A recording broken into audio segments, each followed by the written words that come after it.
Here she comes. Yep. She knows the second I turn off all the flow, it's time to eat.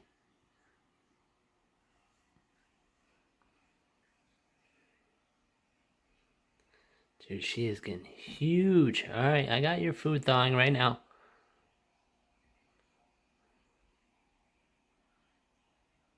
This is definitely the coolest looking shark you can buy. I mean, bamboos are cool. Epaulets are actually really cool too, but coral cat sharks, I mean, she is amazing.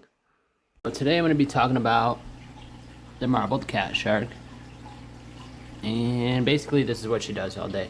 No, but I'm going to be talking about the care for this marbled cat shark. So first things first, I guess we'll talk salinity. Salinity I'm running at 1.024 specific gravity, and then supposedly they can handle up to 1.028, but I always keep mine 1.024 because if it does evaporate, you have a buffer between 1.024 and 1.026, which is like natural seawater. And these sharks will get a little bit over 2 feet, about 27 inches. So, and they stay pretty thin, so you, according to Shark Husbandry Network, you can get away with a 4-foot by 2-foot tank, but that really doesn't give the sharks much room. Actually, this tank's only like 4.5 feet, but right now he's only, I think he's about like 14 inches or 13 inches right now. So this tank's alright for him for a little while, only him by himself. And I'm having built a 8-foot by 3-foot tank specifically for this guy, and hopefully a mate for him. But I'm hoping when he gets in a bigger tank, he becomes more active, because this is what he does all day. Or she. I'm pretty sure it's a she. But this is what she does all day. Just sleeps and waits for me to give her food. Oh, we got some movement.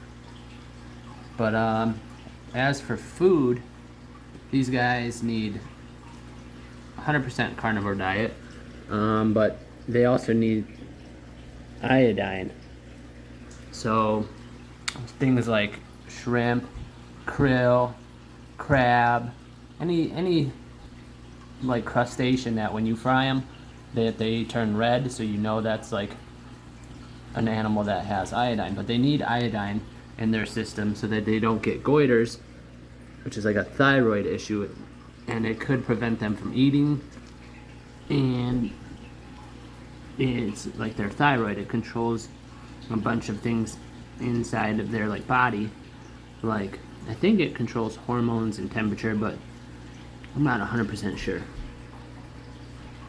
But yeah, so this guy or girl is going to be getting an 8-foot tank by 3-foot tank, and I'm going to get one other coral cat shark in hopes that they breed. But the temperature I'm running this tank at right now is between 77 and 78 degrees. They could go as low as 72 degrees or 74 degrees, but higher temperatures, you need a lot of dissolved oxygen. So I have 2 air pumps running in here. I have a flow maker, and I have the protein skimmer, and then the hang-on back filter. And so far my pH is pretty steady at 8, but realistically 8.2 would be the best, 8.4. But these sharks are heavy breathers. They poop a lot. It's pretty gross. So they have a, they say that sharks have a heavy bioload, but he does take big poops, but other than that, I'd say closer to the medium range. I have 100 gallon skimmer on here, and it's just a hang on the back, so it keeps up with it pretty good. And then, I mean, but you have to change filters, I'd probably say every 2 weeks or so. And then I do water changes about every week and a half. But so these sharks, they can handle some nitrates, zero nitrite, zero ammonia, but some nitrates. I typically keep it under 40 nitrates, and that seems to keep the water stays a little bit better when it's under 40 nitrates. What else am I missing?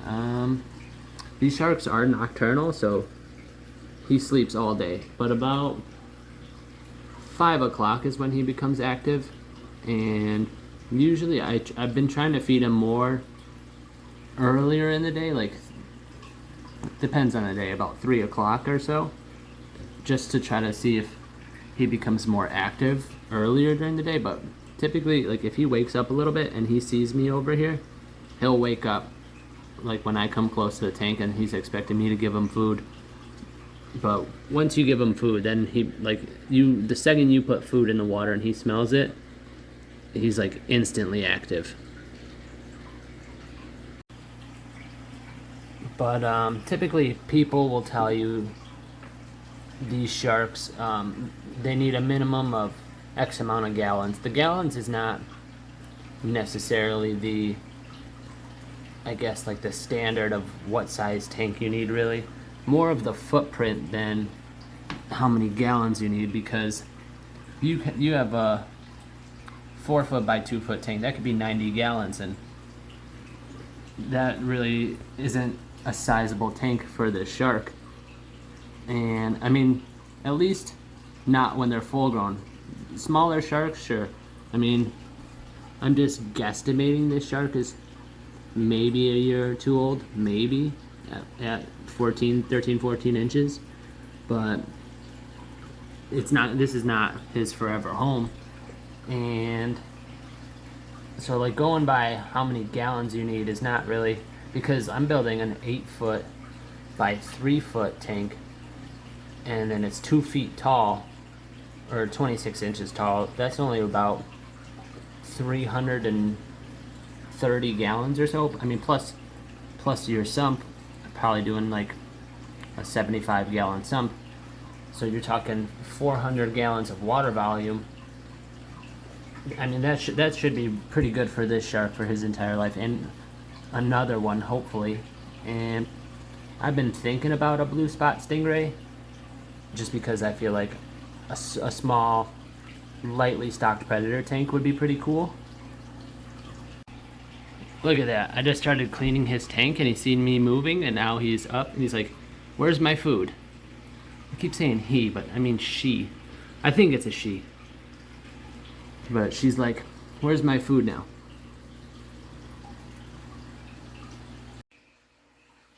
Actually, while we're here, this is pretty much what I feed my shark on a regular basis. Squid, shrimp, octopus, mussels, scallops, cuttlefish, krill. The krill and the shrimp are pretty good just because the iodine. And then I do have Missouri shark vitamins, but that you don't feed them all the time. But they need the shrimp and the krill for the iodine, just to prevent the goiters. And actually, I'm gonna give her some food right now, just because she's awake and waiting. Actually, let me. This is what's all in the bag. I mean, you can kind of see it. It's still frozen, but bunch of shrimp, bunch of squid, bunch of some octopus, and I forgot. Here, that's just some of it thawing. I do thaw it in RODI water, not chlorinated tap water, and then I do add Celcon to the food. And right now, the shark is getting some broad spectrum antibiotic called Neoplex by Seachem, just because I don't know if the shark was sleeping on his belly funky, or just he was in one spot for too long, his belly became red. But typically red belly is either because of ammonia, but I know I don't have any ammonia, or because of an infection. So Neoplex is just a broad spectrum antibiotic, so that's what I'm going to dose a little bit of in his food. But as for housing these sharks, I forgot to mention that you need a really fine sand bed because these sharks have really sensitive skin. So even like him climbing on the rocks could scratch his belly, and then they are really prone to infections. So that's like one thing. So I have like a really fine sugary type of sand for this shark just because I did have one other coral cat shark that he may have. The sand might have been too coarse for him, and I think it scratched his belly, and that caused a bacterial infection, which is what ended up killing him. And so I keep a really fine sand bed. Yeah, you can kind of see it there. That's an absolute must. And I'm gonna feed you in 2 seconds. Just letting the food thaw for you, and then I'll give her a quick feeding of shrimp, squid, and krill. Just a small feeding, just because I fed her a pretty big meal the day before yesterday. And then as for a feeding schedule, you could do either small meal every day, or not too small, but a smaller meal every day, or I tend to typically do a semi-large meal every other day. And then sometimes if I overfeed the shark, I'll skip every day and I'll skip every other day and then just go straight to once every 3 days. Like if I overfeed her today, I won't feed her tomorrow or the day after. I'll feed her the next day and then kind of do her regular size meal. You kind of just want them to eat until, not to where their belly is blown out, but you can see a small lump in their belly, you know they're full. And typically this shark will, whenever she's like full, I notice, because she's not coming for food as more rapid. Like you'll see here in a minute. Once I put the food in, she goes crazy. But then once she's getting full, she kind of just lays behind the rocks, and that's what I know. She's probably eaten enough. And these sharks will find wherever they're comfortable. Like right now she's laying between these two rocks, but when I first got her, typically she would just lay under this rock, but now I think she's outgrown laying underneath that rock, so she just hangs out under these rocks. But once I do my 8-foot tank, I think I'm gonna do big, like really big bases, so she can't lay and wiggle the sand around to get underneath that rock. And then I'm kind of do almost like the same thing here, but like it's gonna be a big rock here, big rock there, and then a nice flat. So she still has the cave to hide under, but I don't want her laying underneath the rocks like this, just so she doesn't get scratched up. And I like her to be like more visible throughout the day, because this is pretty much what I see all day. But I'm gonna give her some food now. Alright, we're gonna start with a piece of shrimp. Alright, it's in the water. Let's see how long it takes her to smell it. I'm not gonna show a full feeding video, but I'm just gonna show her eating a couple of pieces.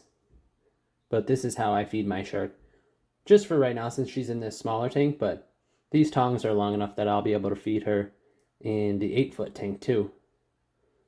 Oh, you don't, it's feeding time, but you don't want to come out? Let's see if I get it closer. I don't drop the food just because, since this sand is so fine, that I don't want the sand to get stuck to the food and then have her inhaling or trying to digest sand. Oh, now you smell it. Come here. Right here. You know where it's at.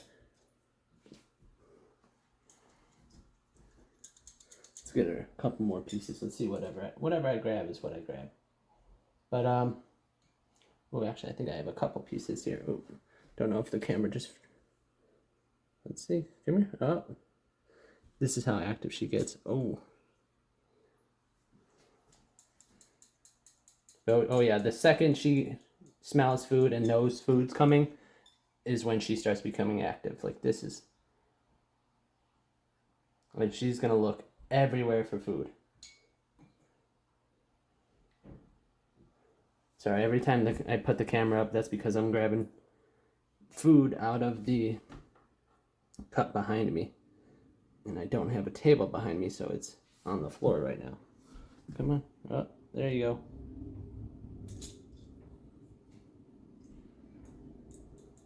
I'm going to show you guys.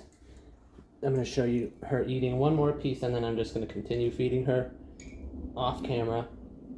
Another piece of shrimp.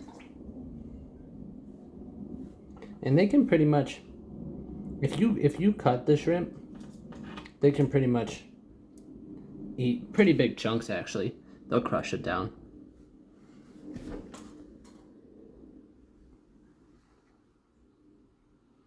But alright, yeah, that's the last. I'm going to show you guys her eating. I'm just going to continue feeding off camera. And just like that, she's not active anymore, so I know she's pretty full. So she'll be good. Maybe, no, I'll probably skip tomorrow. This was a pretty big feeding. Big piece of shrimp, a couple krill, some squid, so I know she's pretty full, so I might skip tomorrow.